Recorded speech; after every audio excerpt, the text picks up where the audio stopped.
క్రైస్తవుడంటే లేబరోడు కాదు. క్రైస్తవుడంటే కూలీనాలి చేసుకొని బ్రతికేవాడు కాదు.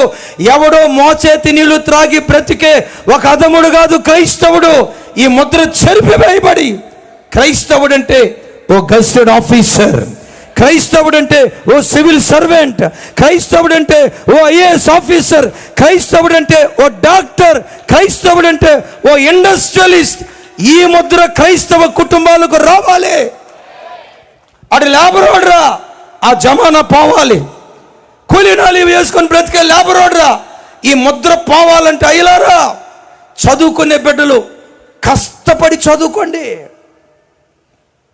అమ్మా నాన్నలు తిని తినక చిరిగిపోయిన బట్టలు కట్టుకొని నేను కార్పొరేట్ స్కూల్లో కాలేజీలో చదివిస్తున్నారు. ఎందుకు? నేను కూలోనైనా, నేను హాస్పిటల్లో ఆయానైనా నా కూతురు డాక్టర్మ కావాలి, నేను కూలోనైనా నా కొడుకు ఇంజనీర్ కావాలి. గంపెడు ఆశతో నీకు కట్టే ఫీజు వాళ్ళ రక్తపు